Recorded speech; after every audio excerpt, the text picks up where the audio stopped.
Mananchira fest നടക്കുന്നുണ്ട്. മക്കൾ കുറേ ദിവസമായിട്ട് പറയുന്നുണ്ട്. അപ്പോൾ അതൊന്ന് കാണാമെന്ന് വിചാരിച്ച് കയറിയതാണ്.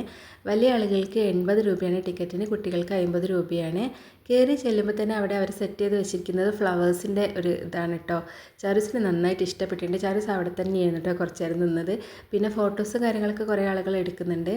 പിന്നെ അങ്ങോട്ട് ചെല്ലുന്ന സമയത്ത് ഒരു വെള്ളച്ചാട്ടത്തിൻ്റെ ഒരു ഇത് ഉണ്ട് കേട്ടോ. അത് ഉണ്ട്. പിന്നെ അതേപോലെ തന്നെ കളർ മീനുകൾ അങ്ങനെ ഉള്ളൊരു ഇതുണ്ടായിരുന്നു. മീനുകളെ കുറച്ചൊരു ഇത് സെറ്റ് ചെയ്തിട്ടുണ്ടായിരുന്നു. എല്ലാ മീനിൻ്റെ പേരൊന്നും എനിക്കറിയില്ല, അപ്പോൾ ഞാൻ അതൊന്നും പറയുന്നില്ല കേട്ടോ. അപ്പോൾ മീനുകൾ കുറച്ചൊരു ഇതുണ്ടായിരുന്നു. പിന്നെ അതേപോലെ തന്നെ അവിടെ സെറ്റ് ചെയ്ത് ഫുഡ് കോർട്ടുകൾ സെറ്റ് ഉണ്ട് കേട്ടോ. ഐസ്ക്രീമും ബജ്ജികളും അങ്ങനത്തെ കാര്യങ്ങളൊക്കെ ഉണ്ട്. പിന്നെ ഞങ്ങൾ അവിടുന്ന് കുറച്ച് ബുക്ക് സ്റ്റാൾ കണ്ടിരുന്നു. അപ്പോൾ ബുക്ക് സ്റ്റാൾ കണ്ടപ്പോൾ അവിടുന്ന് 2 ബുക്കൊക്കെ വാങ്ങിയിട്ടോ. കാർത്തിക്ക് വായിക്കാമല്ലോ എന്ന് വിചാരിച്ചിട്ട് 2 ബുക്ക് വാങ്ങി. മക്കൾ പറഞ്ഞിട്ട് അതേപോലെ കോളിഫ്ലവർ പൊരിച്ച് വാങ്ങിച്ചിരുന്നു കേട്ടോ. പറ്റ അബദ്ധമാണ്, ഒരു രസവും ഇല്ല, തണുത്തിട്ട് എന്തോ പോലെ ഉണ്ടായിരുന്നു കേട്ടോ. നല്ല ചാർജും ഉണ്ട്. പിന്നെ അവിടെ ഗോസ്റ്റ് ഹൗസിൻ്റെ ഒരു പരിപാടി ഉണ്ട് കേട്ടോ. അതിൻ്റെ ഉള്ളിൽ കയറാനും 50 രൂപയാണ്.